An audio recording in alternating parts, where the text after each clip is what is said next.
Food shouldn't move, which seems logical, but that's not the case in many regions of the world. In some places, they eat moving octopus and fish. Others eat squeaking rats and jumping tarantulas. And others eat cheese teeming with maggots. More in this episode. This is Infinity, and today I'll show you the most expensive and unusual foods and dishes eaten alive. Sannakshi. Admittedly, octopus is quite a tasty dish, but at the same time the dish can be very exotic and even dangerous if it's served as sannakshi. This is a kind of ho, a Korean raw dish. The essence is simple. A live octopus is sliced into small pieces and served immediately with sesame seeds. In the last minutes of its life, the cut octopus is still moving. Koreans believe that this is the best time to eat the delicacy. A person picks up the tentacles with chopsticks or a fork and puts them moving into their mouth. When eating sannakshi, it's extremely important to chew the food very carefully. The muscles of the octopus continue to contract, so they can get stuck in the throat and cut off the oxygen supply. On several occasions, this has resulted in death. By the way, you're probably wondering why the cut octopus keeps moving at all. The fact is that octopuses have neurons all over their bodies, but most of them are located in their tentacles. So after being decapitated, the octopus continues to live and move them. It's creepy. This is just the beginning. While live octopus is being eaten in Korea, odori ibi, a type of sashimi, is being served in neighboring Japan. The dish is made from shrimp fry. As you can imagine, these shrimps are as moving as the octopus from Korea. Odori ibi is more complicated than sannakshi because only expert chefs know how to make it so that the shrimp stay alive when it's being served. The shrimps are still moving their tendrils and legs on the plate, and they only die when the customer begins to chew on them. Before this, they're usually dipped into some kind of sauce. The dish looks very epic, but it's dangerous. Like sannakshi, it's not just the fact that the shrimp move. A person who eats these creatures can catch paragonimosis, a serious parasitic disease. Another type of Japanese sashimi is ikizukuri. Once again, we're dealing with seafood, which is not even surprising for the land of the rising sun.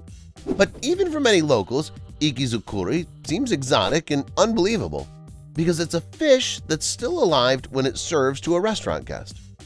Usually it goes like this.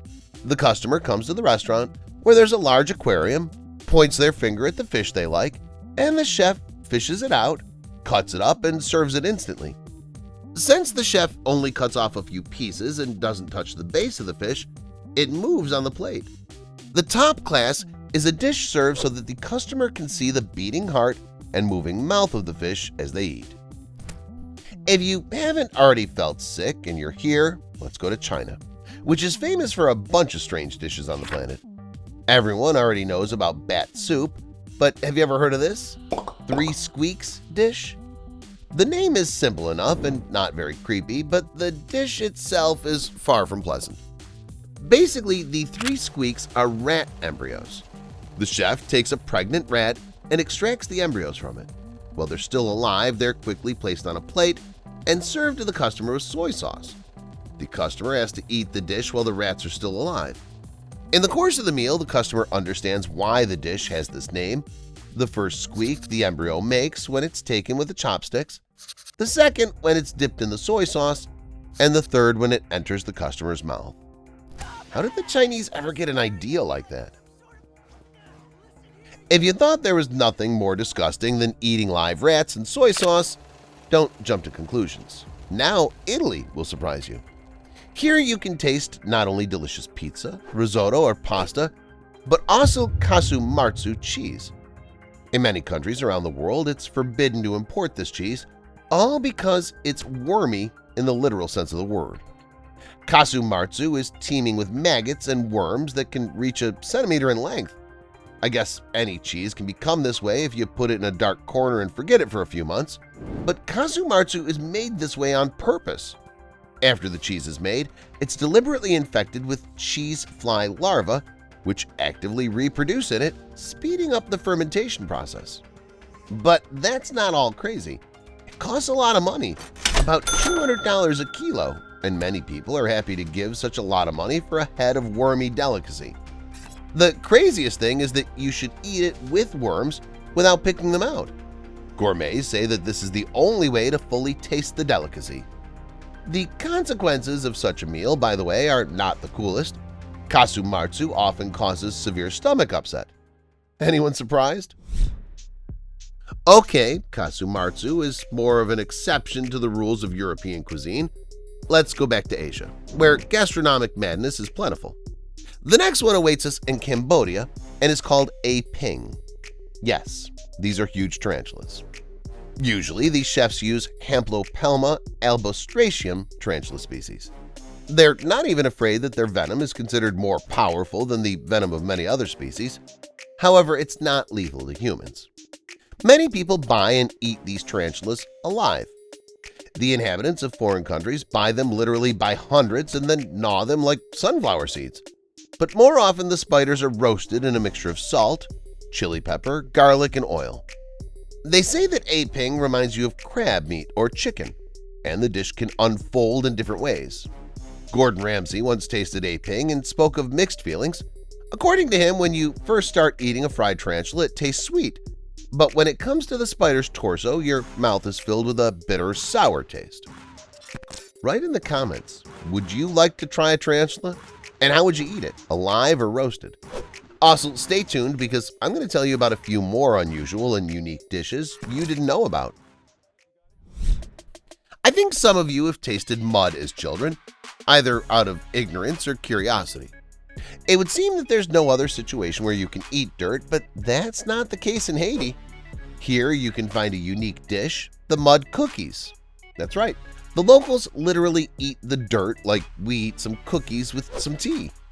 The whole point is that Haiti is a very poor country.